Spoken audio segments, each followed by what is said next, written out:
I'll get started, guys. As you know, a lot of us will not be able to kind of resume our permits for summer. So we are forced not to be able to host our one-day tournaments as we had planned for the 2 dates in July and 2 days in August. Right now, we are planning to actually have a fall season. And it's one of those things where we're constantly planning and things might change. But as of right now, at least we are anticipating and have our fingers crossed, and hopefully everything goes as planned. And I know entertainment and soccer is kind of phase 4 in New York, and to be able to fully open. And our goal is to hopefully have some kind of soccer in the fall, if at least a late start. Some of the conversations have been for us to have a shorter fall that will carry over into spring, so we have a continuous season if we're not able to have a full fall season. So we're coming up with some different plans. Also, depending on the numbers that are get permitted for gatherings, we are anticipating to have our AGM late August. If not allowed in late August, we thought about possibly doing it remotely, where we could have it similar to this, but possibly maybe host in smaller groups, where maybe I can host the Manhattan and Bronx clubs, Dimitri can host the Queens clubs, and we could do Brooklyn and Staten Island together. That's an idea also, if we're not able to actually to host an actual live in-person gathering. We thought about also setting this up where we can then poll. We are going to do some polls today to kind of test if we do have to vote. But the initial thought and process of planning was to do smaller groups, so this way we can really make sure to be attentive to everybody's needs. But we're still playing with what we will decide on, but that's kind of been the conversation so far. Dimitri, anything you want to add in? Just that we're having a meeting tomorrow with God Soccer, just keeping everybody in the loop, and their system should be up and running for us, I would say, in a matter of 2 to 3 weeks. And we're gonna open it up then for teams to start, registering, start updating your teams, adding your players in, getting things slowly ready for hopefully for a fall season. What's the update on that about uploading birth certificates, pictures, and all that? We have to do it again, or only pictures and birth certificates for new players? Thank you. Birth certificates for old players we already have in the system, in our data files in our servers. So you're just gonna need to upload the new players, but definitely new pictures for everybody. A question concerning the permits. If we're gonna have a fall season, Parks Department is not taking any applications for permits, according to the email that they sent this afternoon. Yeah, till the end of August. That's I saw gonna be them. another block, another hurdle that we have to clear. Yeah, I mean, I don't know if Ron mentioned, even if we start fall in October or November, that'll be good. And because we're planning on probably making it one full season, going the way we had years ago, where the fall will just transition into the spring. It won't be two separate seasons. It'll be one whole season, and it'll be one. We're looking at probably one fee for the year, instead of having two separate fees the way we had in the past. Just for the season to get to transition, and to also help teams with their costs and make it a smoother transition, because like you said, it's all up in the air still. Yeah, but so you will not be able to add a team come the springtime? For instance, if you have a younger age group that plays, and then you want to add like a high school age team for the spring, that will not be possible? I think there will be, because I think the state is also going to have to be flexible with their current bylaws or what they have. Like, how if you want to qualify for State Cup, you need to play in the fall. If we don't have a fall season, they have to go back and change their structure. So it's something that it's still too early to kind of make a final decision on, but I'm confident that they will be lenient and waive that and allow clubs, like if they wanted to go to State Cup, if you want to register a team for spring, you can. So there's going to be a lot of flexibility than normal circumstances. So just be mindful of that. I think Ricardo is asking is if he has an extra U18, let's say U18 team he wants to bring in the spring, but since the game's already started in the fall, how's that team going to fit into the spring? Like, he can only bring it in the spring. You follow me? No, if that's the case, then we would have to figure out it. If you're letting us know now, then we could try to plan moving forward. What would that be like? How will they transition into the schedule? So it's definitely something that we will have to know in advance. Like, you would have to give us some kind of notification in, I would say, November, possibly maybe December, before we get into, like, over the course of the winter. If you give us a heads up, then it could give us time to be able to amend the schedule if we need to. But I understand what you're saying. In other words, if they don't come in at the very beginning, is there a possibility for them to enter in the spring? I definitely think there is a way to making that work. And I know it's going to be a headache for David Gordon, but it's something that we could be keep in mind with kind of setting up the parameters. If we anticipate one extra team or two extra teams, how will we filter them into the schedule? Ricardo, it's not set yet that it's going to be a full, scheduled season. Let's see what the registration looks like, what people want. We're going to set up a poll with all these questions. Okay. That, we'll get your input from clubs. Hey, and then we'll go based on that. Dimitri, it's Wyman. Thank you. Dimitri. Where are you? Yeah, I see you. Go ahead. Yeah, one way to, some of the high school teams anyway, they would have like a short season in the fall and then a season in the spring. Just, just make it a division where like they just play in the spring. Yeah, maybe just for the high school ages. Yeah, or even the younger teams. If you have enough, then you make one division of teams that come in. Or tell them, listen, you're gonna play, but obviously the other teams already have points, but just to get games in, this is only a 1 year thing, hopefully. Correct. Thank you, Wyman. Okay, speaking of flexibility, I think we are in a very it's an exceptional situation, and we need a lot of flexibility as clubs, managers. To me, it's difficult to ask parents to re-enroll now. It's difficult to ask for money. So I wonder what is your plan regarding re-enrollment? The deadlines are going to be flexible. How about the fees? If we don't ask money from parents, it's difficult to pay you guys. So there is a lot of questions regarding how we are going to tackle the next season, because the next season might be in 2021. That's a possibility. Correct. Do you have plans? I know it's not easy, but and you are waiting for answers from state officials, but I don't know. Do you have different scenarios? Yeah, Ron, let me jump in. That's been talked about because we don't know the finances of each club, and it's not our business to know the finances of each club. But in the registration process, we are going to have some check boxes where if you're not able, for whatever reason, financially to pay us for fall season, or let's even go further into spring 2021, we will be flexible. We will work with you. We will set up a timeline where we can set up a payment plan for the clubs. So yes, we are going to be flexible. We're going to work with you guys. Just be aware of that we are aware, and we're constantly, trying to figure out how to assist you guys. And one of the questions that I ask now that is important for you guys to give us feedback of how we can help you guys as a league. It's super important for you guys to communicate acts. You don't lose nothing by axing us. And it's one of those things where we will work together and we'll have to collaborate to be creative, to come up with ways of moving the sport forward. Yeah.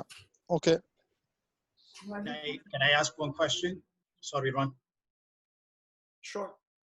Yes. So are you guys considering, for instance, to have, assuming that the season will start late, for instance, of late October or maybe November, is there any chances you could do a one full season considering the winter as well? That was also discussed, but we were thinking one of the things that was discussed was instead of doing like one-day tournaments, I think teams would be very eager to want to get into kind of a league format.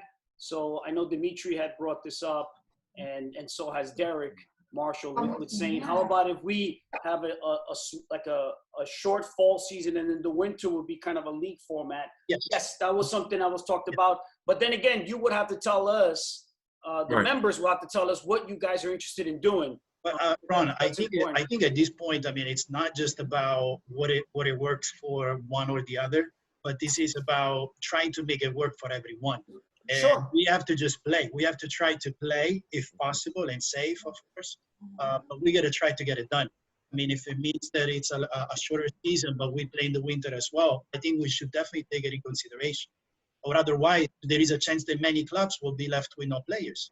I mean, including our club, like every other club will be left with less players for sure. Absolutely. No, that's important. We would need to hear that from you guys. But yes, we've talked about it. But we just said, that's one of the things that we're going to poll you guys and figure out what you guys would like. And then we're happy to kind of facilitate that, because it's basically, we are board members. We're as a league, we're providing the service to the members. So we can hear the feedback and we can definitely put something together. But I get completely what you're saying, Giovanni, where you're going to lose players. You don't want that. You want to be able to provide them an opportunity for them to carry through. I apologize for interrupting you. I don't want to create that sort of, separation between us as a club, players and parents, even if it's not related to playing, only. But let's try to come up with an idea where we can all work together. Forget about which club is which, but just all together as a state, as a region, whatever, to make it work for everyone. And more than anything, for the kids. I'm with you. I agree with you 100%. Thank you. Thank you. You're welcome. Yeah, and I think this takes us right into this overall conversation of the restart. And I know Zohair had brought up going and asking money from the parents, even knowing when we can start and when permits are coming up. Are people starting to, and we're going to, as Ron had mentioned, we'll do an official survey out later on, but we wanted to get a sense from everyone too, how are you starting to think about the restart, and what are the questions that you still have that we can help with, or that you are going to try to experiment with to make this all work? So I think that's this next part of this conversation, is how do we get to a restart? Obviously, we're communicating to parents. I have personally told them that we will restart in the fall in a way that if it means that we will play league games, it's something, but definitely even in a smaller group, because we have to be realistic and follow the law, right? So by law, until August 31st, we're not allowed, because we're technically as a business, we're included into the phase 4. So we're not theoretically permitted to act before then. But after that, definitely there is going to be some openings. That's what I would like to have everyone on board all together and try to come up, together with some ideas where we can definitely do something about it, because smaller groups means something. It doesn't mean nothing. Mm-hmm. It's something. It's a way to interact. It's a way to get people together and restart from there. And then as things get resumed better, we can see how it goes. But maybe playing at some indoor facilities and renting out the whole space, instead of 10 fields, we only use 5 per hour, so that there is enough space for everyone to play, air circulation. I mean, I also would like to hear from everyone, what are their thoughts, because this is something that we all do together, I think. Mm-hmm. I'll say this, Giovanni, with in regards to indoor facilities, there will also be a restriction with the occupancy. So for example, Cjsl Piers, when we do get the green light, we are functioning at 25% to start. If we're going to open, let's say back in July, of course, by the time fall comes, that will be hopefully a larger number, which will probably be 50%. But I'm with you. Let's say we don't have fall permits are not allowed, or you can't use your fall permits. Then the next phase would be, how do we figure out to kind of structure some kind of league format where the clubs can participate in some sort of indoor facility, Socceroo, for example, but then keeping in mind that we're going to be restricted to what their occupancy is as well. So that we have to be mindful, because we, as much as we are fairly large, when you're talking about 300 teams, and trying to figure out with the space, we want to be fair to everybody. But I completely understand. I have one more question, or maybe a proposal. As you know, every state has different regulations, right? Is there any chances that maybe we can travel to New Jersey if they open earlier to play games? I know there is then field space problem and whatever, but having every club together trying to do that, will that be an option?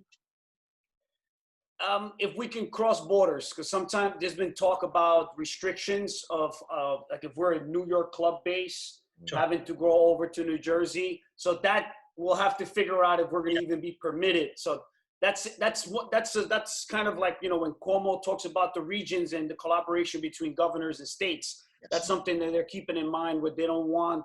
And the reason why I say this, because I thought about taking our Cjsl Beer Soccer Club over to Connecticut because they've already been opened. And basically they were saying, hold up, Ron, we got not only the occupancy problem, but we also got the restrictions with allowing New York clubs into Connecticut. So it's right now it's very early and it's delicate waters to kind of walk through, but I think we'll be in a better place hopefully by September to kind of figure out if that is an option. Okay. So Ron and Giovanni, this is a good conversation. I want to bring in a question that Alba has posed to everybody, and I think it's one that a lot of us are thinking about, which is, are we supposed to be waiting until that phase 4, potentially end of August, to even do like 6-person trainings or 8-person trainings or little trainings with our teams, breaking them apart? Is that just for returning to full operations end of August, or can we break them apart and do little sessions with our players now? That's, I think, the question there. And I think a lot of people have that on their mind. And we are starting to see one of the reasons why we wanted to pose the restart question is we are starting to hear about coaches going out with players and starting to have practices out there. So we should all be in alignment of what we feel is the correct thing to do. Hey, Paul. Yeah. Paul, gonna say something? Yeah, Matthew, please. Wyman, please. I see Matthew on the screen. As an organization or as a club, you can't say publicly that you're taking kids out. You know what I mean? When it's against the rules. Yep. Because if you do that, the Parks Department will have no problems taking a permit away. I just, you know, if you're gonna do something like that, everybody, the coach, the kids, and everybody's gonna be in the same page. And when they go and somebody comes and asks them like, why are you people doing this? They gotta say, well, you know, we just gotta, you know, it's not like, oh, we're gotchi and we're practicing.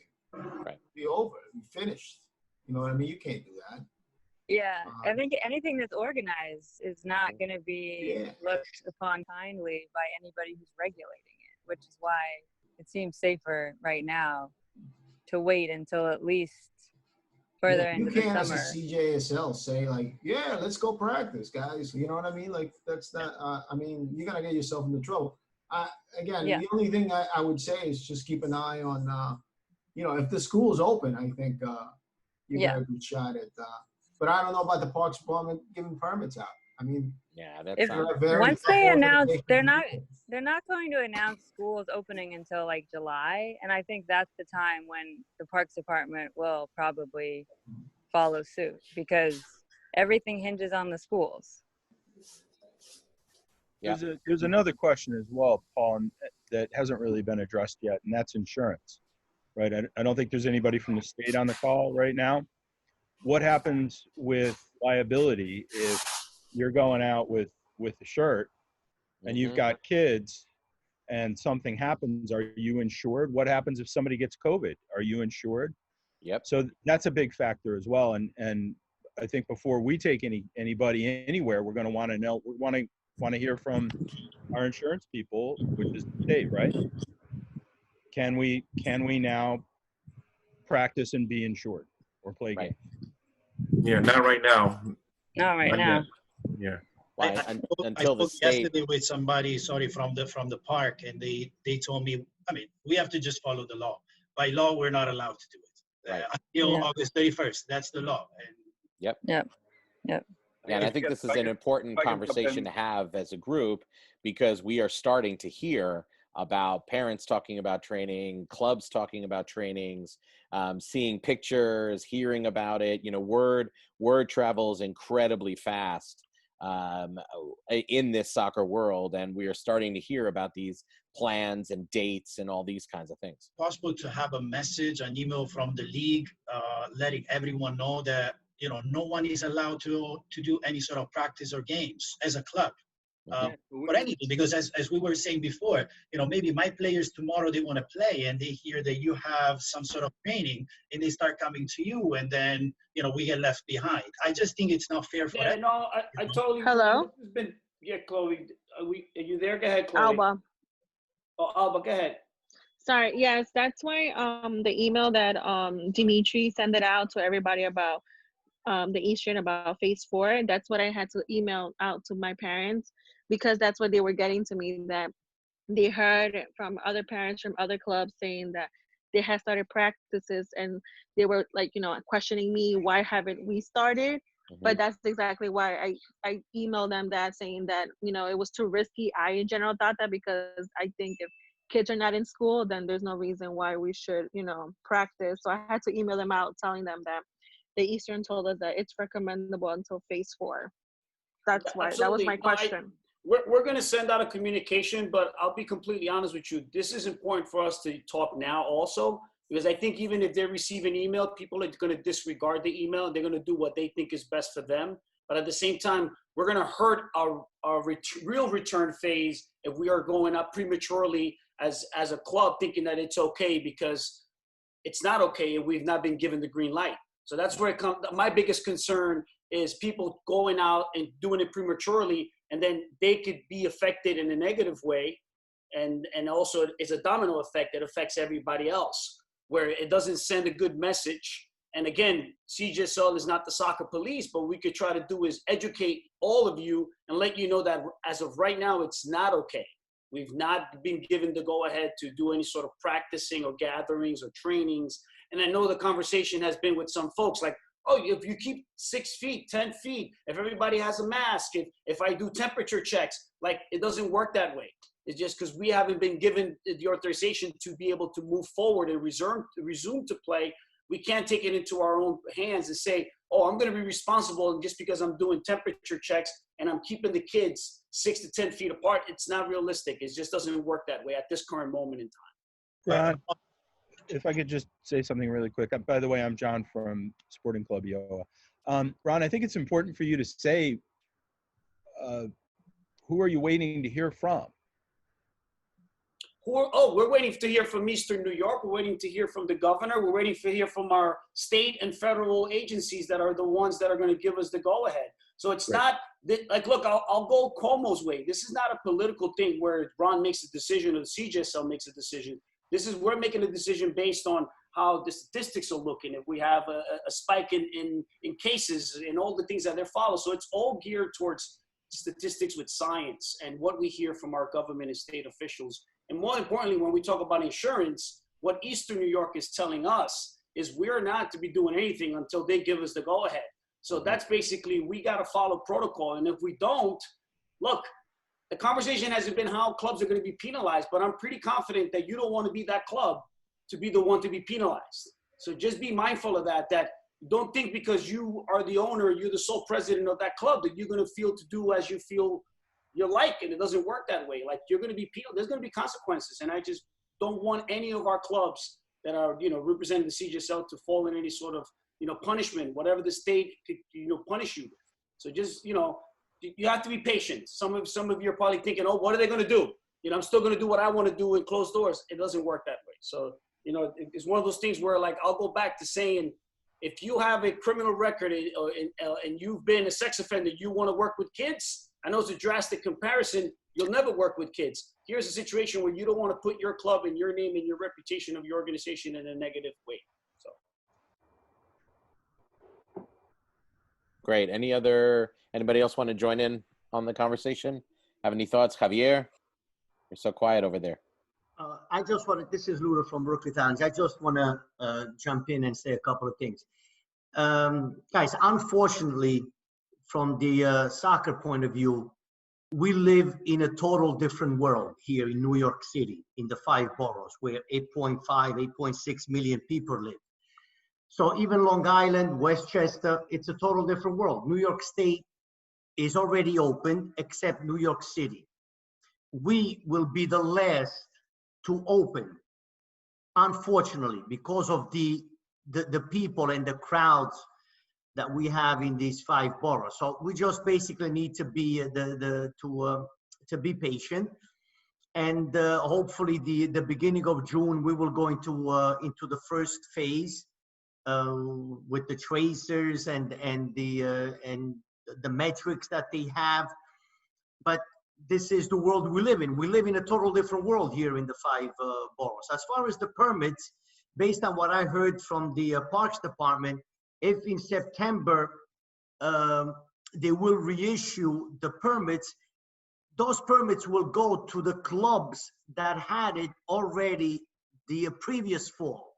Mhm. So basically, they're not going to jump over anyone's head and use favoritism and not give it. No, they will basically 99.9%. They will honor the same club and the same deal that they had the previous year or couple of years. But as far as New York City, this is the world we live in. We're going to be less in everything. We will see the rest of the state, the rest of the country open and play.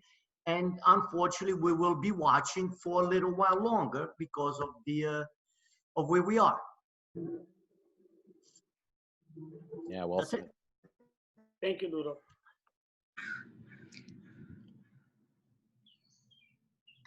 Well, if is that the case with the permits, that would be perfect.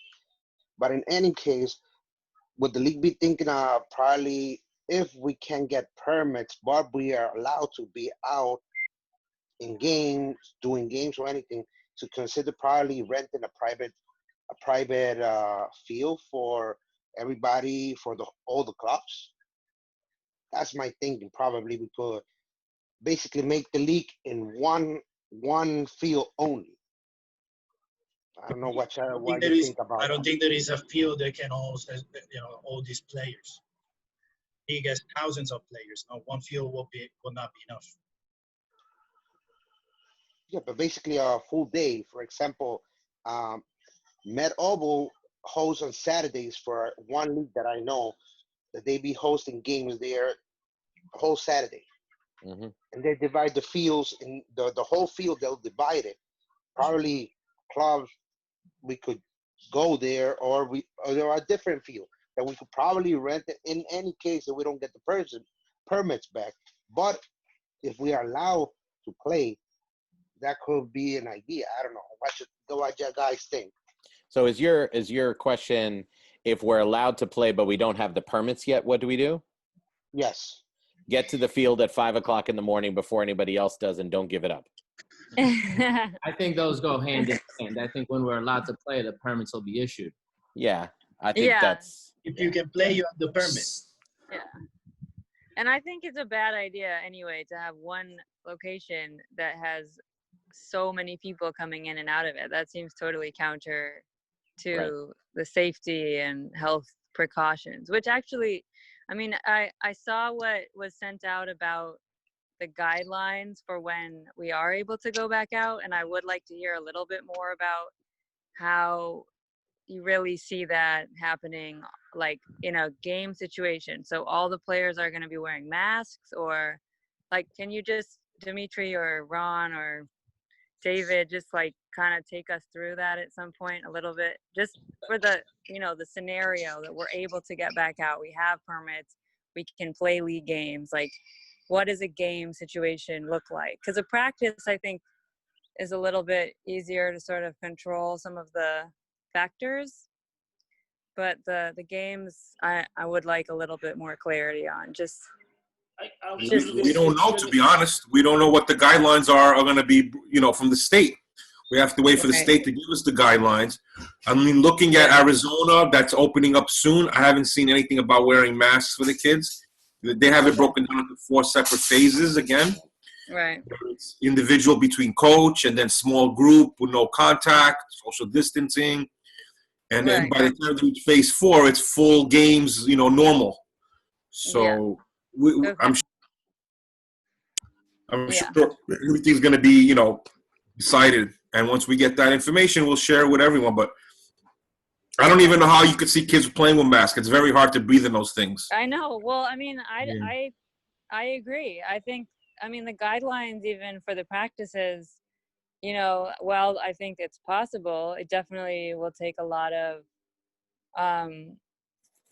it just will take a lot to try to make sure that all of these things are adhered to, like social distancing, it's limiting. Obviously, you're going to do whatever you need to do to like protect your staff and your players. But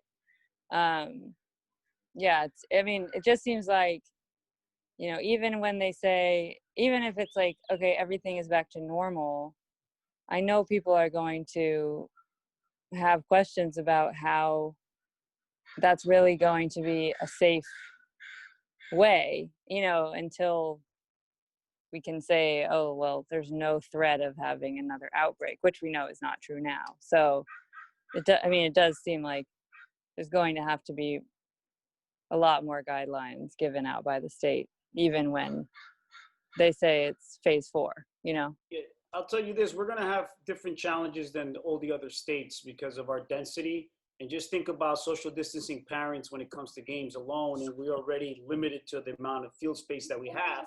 And trying to distance the parents is going to have its own set of challenges. But once we get more of a more detailed breakdown of what the expectations are, we'll definitely share with you guys once we get our hands on them and we receive the communication. We'll definitely communicate to you guys what's expected, but I think it's going to be a collective effort of everybody kind of, some clubs already express, well, I don't have the manpower or the people power to be able to accomplish those things that are being asked as far as guidelines that we're supposed to follow with protocols.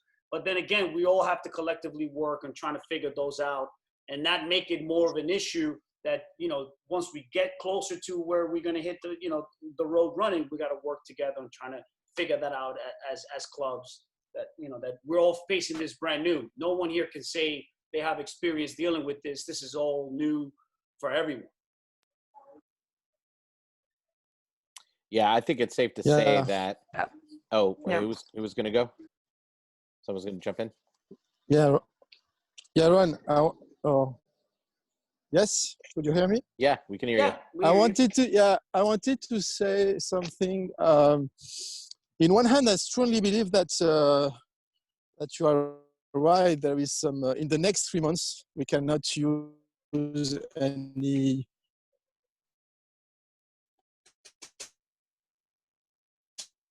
Here,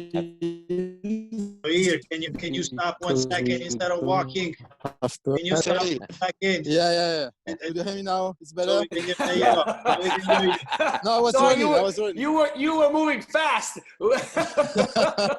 Fast for us. All right. So I was saying that in one hand, I believe that we are opponents, clubs. We are opponents. We are competitors. But in that specific case, we should be teammates and try to have the same. To respect the guidelines and to have the same policy regarding practices resumption. So to me, that's what I think is right. Now, that's been said, you have a lot of people who are very badly impacted by this. I think, for example, the coaches who have no salaries, a lot of people are living because of the club. So these people are in a very difficult situation. I have the luxury to have another job, but how can you prevent these people from doing practices? I can understand the point as well. So what kind of response we can give to these people? That's a big issue. It's definitely an issue that we're going to face because some people, this is their bread and butter. This is the way they make a living. But at the same time, if it's not safe to kind of take this approach of making your living, you have to be conscious about what's more important. Is it your safety or is it you going out trying to make a living. So that's why, it's definitely a challenge. And I think it's one of those where we all have to kind of come together, like you said, Sahara, and be more of a team instead of independent clubs, and work together on making sure, like as a league, we're going to have a lot of flexibility on making sure that we are working together to kind of reestablish the game and getting, divisions and getting everybody playing at the earliest we get the green light to get moving. But yet we're gonna deal with clubs that are gonna say, I don't have food on the table and I need to be able to survive. But it's one of those things where this is not what you're supposed to be doing based on the guidelines. And like I said, I don't want anyone to be put in a position where they have to be punished or there's consequences of that. So I think with us being able to communicate to our clubs and let them know that we are having the flexibility moving forward, that should definitely bring some relief in the sense that they're not currently thinking to themselves right now, okay, I got to put money in the bank because I might not have finances to, when the league gets up and running, to be able to start play. So that's kind of been our conversation within the people that are within the board. So, but I definitely know what you're saying. It's definitely an issue that's it's a matter of time. People are going to try to move forward and try to break or bend the rules in any way possible.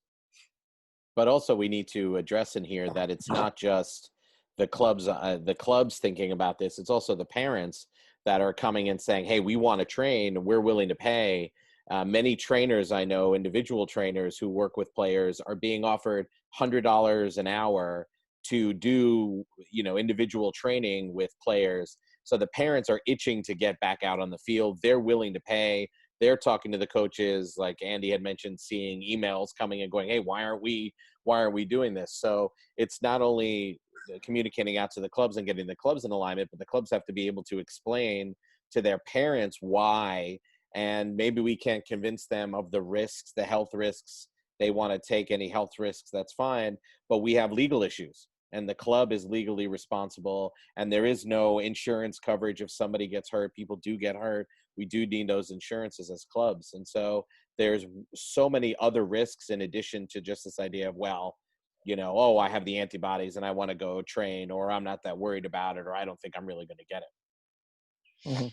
Well, if I could make a comment as well. The flip side of that is that there's going to be a lot of players that aren't going to come back until there's a vaccine, because families are not going to want to put another family member at risk who might be susceptible, right?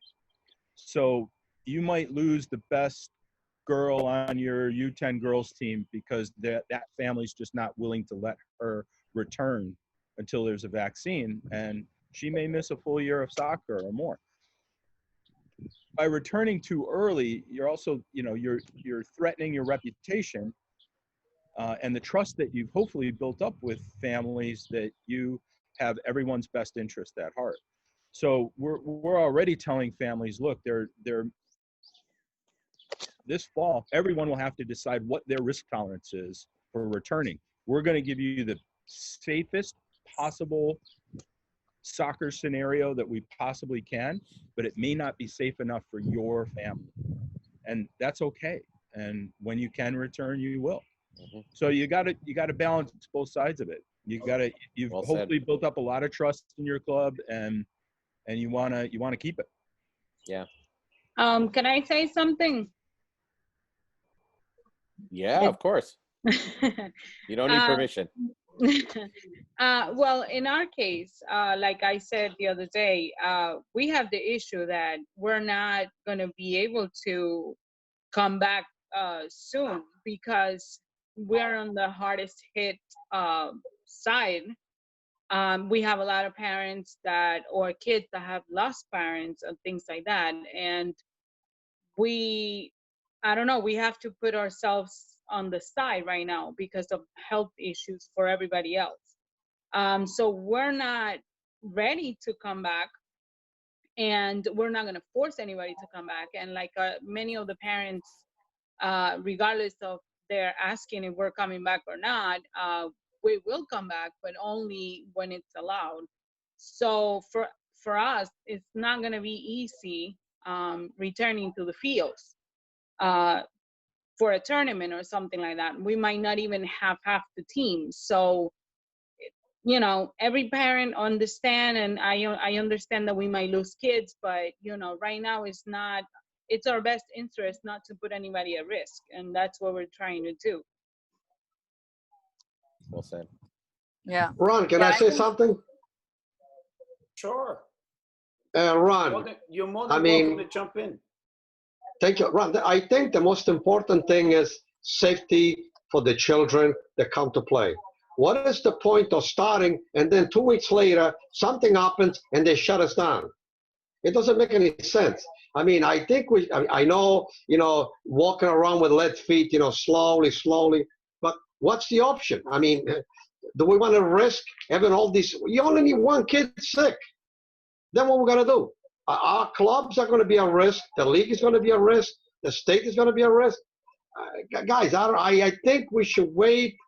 I mean, until everything is safe. I mean, I don't have the key, but I think wait is the best option. Yeah, I mean, I don't think anybody's disagreeing that it's not a time to make any changes right now. It's too uncertain of a time right now. When we get into, you know, July, we get closer to the fall, we have more clarity, we can have some semblance of a safe plan to move forward, then, you know, everyone can actually decide for themselves how much it makes sense. And every family does have to decide for themselves. I mean, for us, you know, Future Stars Football, we have been in very regular contact virtually with everybody in our club, and we will continue that all through the summer, virtually only. And we have already, you know, sent out something that explains that hopefully in the fall the kids will be back in school and we will be able to get back on the field. And we've sent out as much as we know at this time, you know, what that might look like, but it's very bare bones. So all we can do is send out more updates as we get closer to the fall. I mean, everybody wants to get back on the field, sure, but the fall seems like definitely the earliest time that it would be safe, if at all. We also have the scenario where a lot of families have relocated to a different state.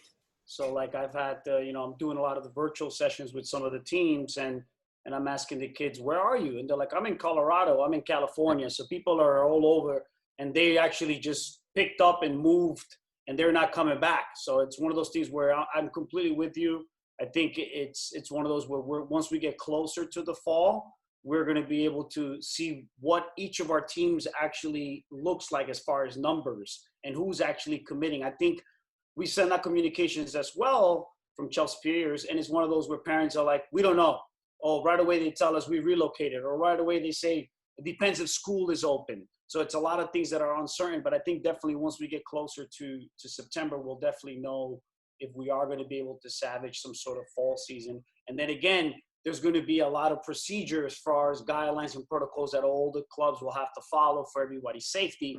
I don't think it's going to be just a quick switch of a button and everybody goes back onto the field. I think there's going to be a process of how things are going to operate, and they're going to be very different.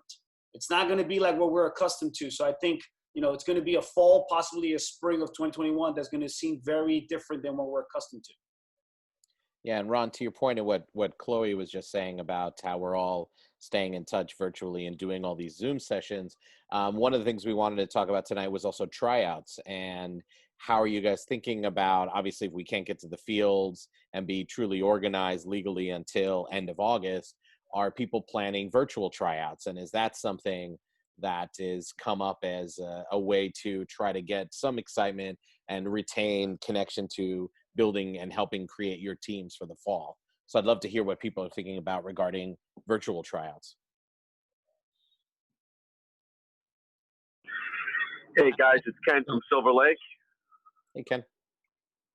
Yeah, we're exploring the options of starting video or virtual tryouts for new players that are coming into the club. I mean, predominantly all our returning players or players that are currently on teams that we have. We've done a pretty decent job of assessing them amongst our directors and coaches. We have a good idea of what we have currently in-house. As far as any new players that are coming, we have our director of training that's going to start creating some drills, things of that nature, because obviously we won't be able to do any in-person tryouts for the immediate future. So we're planning on doing it. Oh, shoot. Hold on.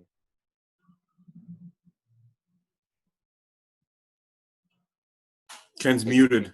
Ken, you got to unmute again. Somehow you all of a sudden got muted. There you are. There you go. No problem. You got me? Yep, we got you. All right. Yeah, basically we're going to do virtual tryouts for our new players. As far as our returning players, the clubs that we are players that we already have in-house, between our coaches and directors, we have a good idea of what we have in those players. Mm-hmm. Whenever we're going to have, a couple of our age groups, we have multiple teams. We can shuffle a few of our players based upon our current knowledge. But anything new, especially our younger players, we're going to have our director of training create some online virtual tryouts where they can, conduct some drills, things of that nature. Because it's, the parent, we're not going to be able to get to do anything in person for the immediate future. Thank you, Ken. Anyone else thinking about the virtual tryouts? There's a question from Miguel. Is there a possibility of reducing roster size and formats for 9v9, 11v11 to maybe 7v7 for the fall due to players maybe not returning?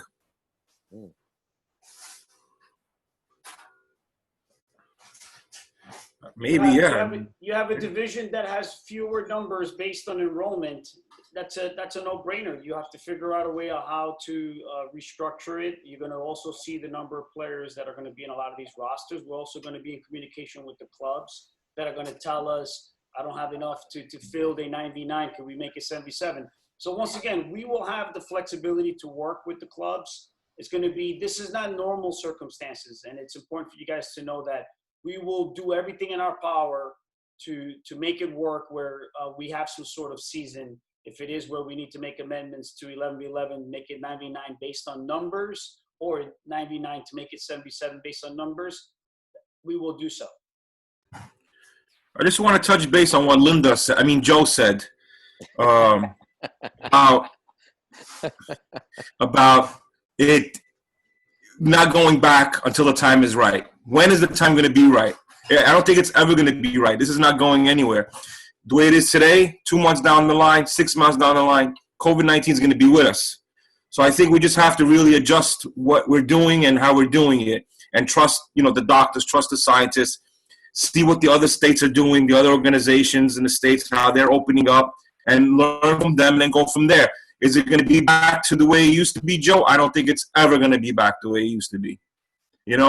But again, clubs, parents, they have their choices. They're going to make their decisions regardless of what we do.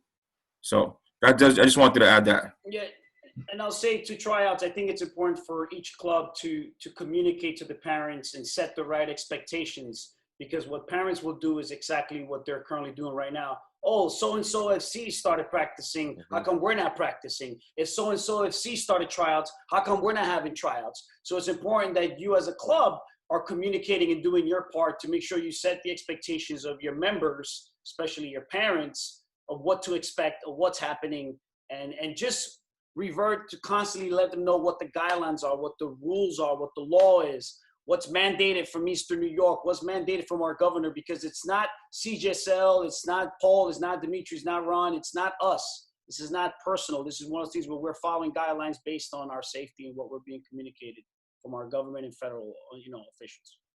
Yeah, that's true, because I think it's not fair to assume that parents have the same information that we all have. You can't assume that they know that parks are closed, or that, it's really not allowed to be doing anything. Because some of the parents, they just are desperate to get their kids back out playing soccer or just doing something that's like out of the house. But, I think, at least for us, we have to just keep reiterating to them what we feel is safe or not safe, and that, that's all that we can do as far as the club goes. I just had one question regarding the registration. So I thought last time you guys said we were changing from Sports Illustrated to a different registration system. Is that correct? Yes, we're going to Got Sports, which is Got Soccer. Right. Okay. So it doesn't seem like any of the registration systems, like, Got Soccer or whatever, all the systems that charge you for the registrations and the player passes. I mean, none of them, okay, maybe this is a question. I don't know whether any of them have offered any credits or refunds for those, like, it was supposed to be 2019 to 2020, like August. Mm-hmm. So with this new change, it just starts over again? Like, there's no, you're not getting back anything for, every player pass that you paid for, every time you pay like $25 or whatever it is. It's just like clean slate, start over. Is that correct? So I'll take you back. Any registration that came in early March, that was all, we didn't charge, the Cjsl did not charge those particular clubs. Anything that was before, let's say March, I want to say March, tell me if I'm wrong, I think Dimitri and Paul, I think it was March 3rd or March 2nd. Before that, yes, they were charged because they could have actually been doing a winter tournament. They could have been, doing other stuff. But anything there after March 3rd or 4th moving forward, there was no charge. So it's one of those things where there was no league from the Cjsl, the Eastern Europe, we didn't charge any of our clubs for any player registration. Right, but if your player was registered, like, your player is registered usually for a full year, correct? I mean, it's like August. Yeah, correct. So it will be completely brand new. The fact that they didn't really, quote unquote, didn't charge any of the players for the spring season, they're gonna assume a fresh slate come into fall season that will carry you from fall to the end of spring 2021. Okay.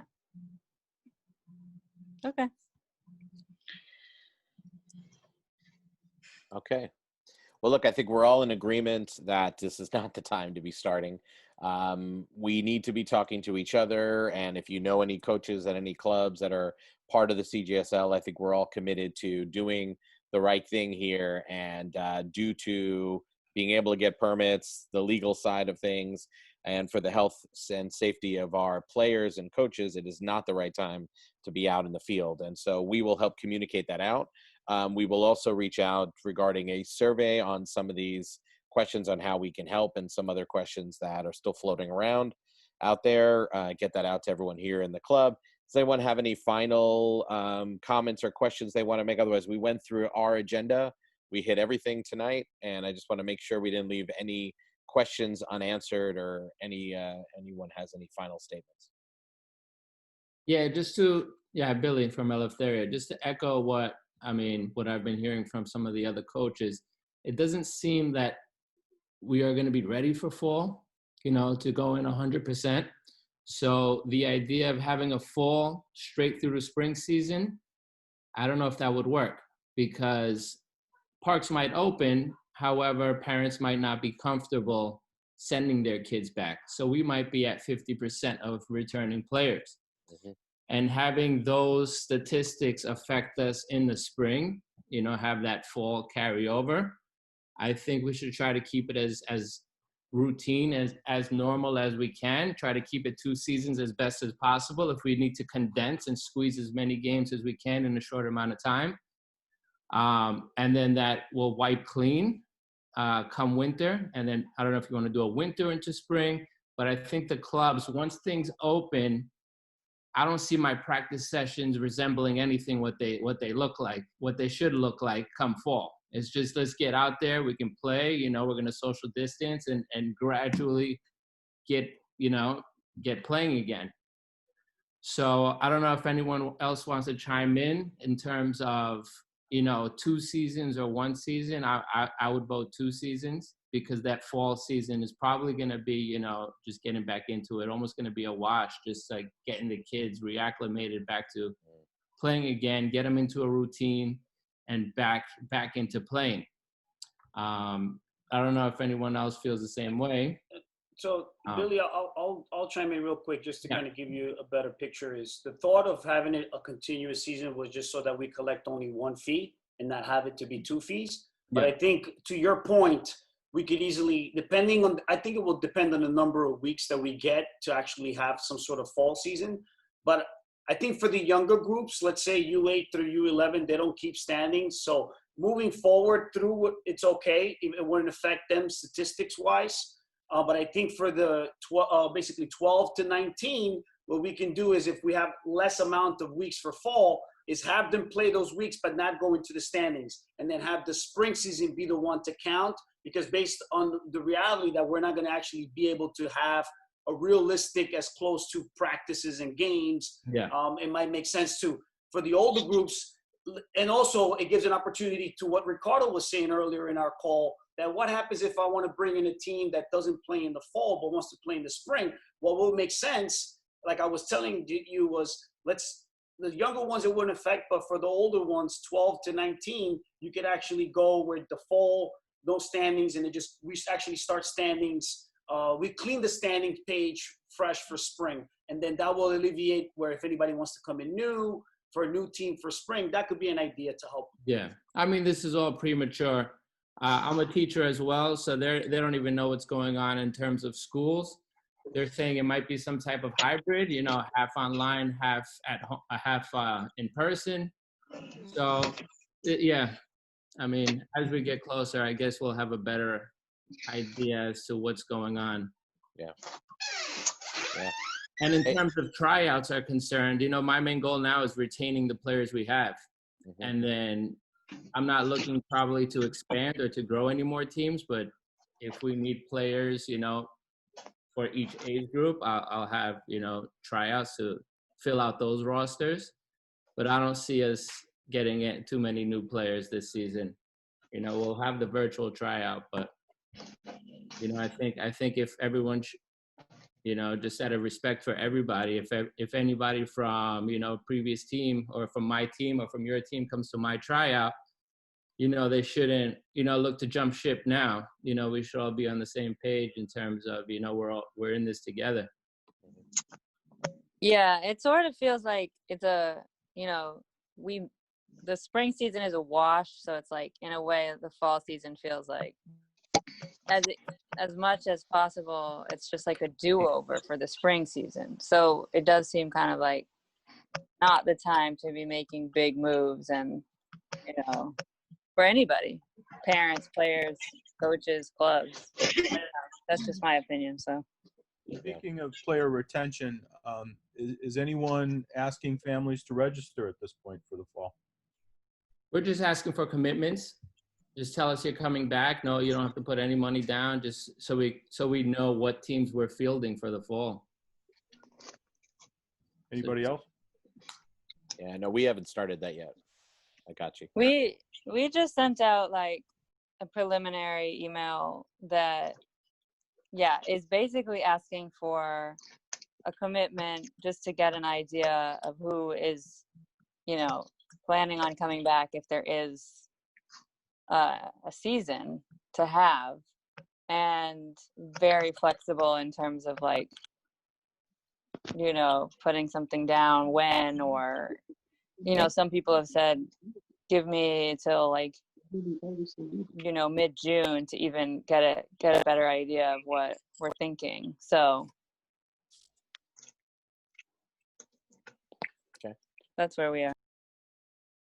What about Dust, Dimitri? I'd like to see how that virtual that I can't answer because I'm not I don't handle that end of. Made me laugh. Wait, what'd you say, Billy? Billy said he wants to see how that virtual camp is going to work for Dust. Virtual summer camp. I'm curious. Oh yeah. NYCFC is doing a virtual summer camp. Yeah. More power to them. Yeah. You know what the whole flip side of this whole virtual world is? A lot of the parents, like for example, they'll come back and say, Coach, we've had enough, screen time. We want to take away because schools is giving us all this screen time, and then you got soccer with screen time, then he's got piano on screen time. So like they start telling us, and they're like, we just want to take a break. We don't want to be in front of a computer screen or a laptop or a phone. We had that. Yeah. Like we can't commit. If it's virtual, forget about it. We don't want to be part of it. Yeah. We're not Yeah. even bothering with that, with like virtual summer camps. I think it's just too much. Yeah. Okay. Well, listen, being respectful of everyone's time, it's now just about 8:15. We got through a lot of really big stuff today. We are going to follow it up with a survey going out to everybody and some other information. And the idea is to keep everyone up to date as possible, keep us aligned like this, sharing all the information. So I'd like to say on behalf of the Cjsl, thank you so much. Ron, Dimitri, any final thoughts? Thanks everybody for taking the time. It's appreciated. And this is our soccer community. So thank you guys. Yeah, thank you guys. That survey should be out within a few days. And please, there's going to be comment section, suggestions, and everything. Please take the time to fill it out. We need everybody's input. Yep. All right. Thank you, everyone. Everybody. Good to see you. Have a good night. Thank you. Have a good night. Stay safe. Stay well. Good night. Thank you. Good night.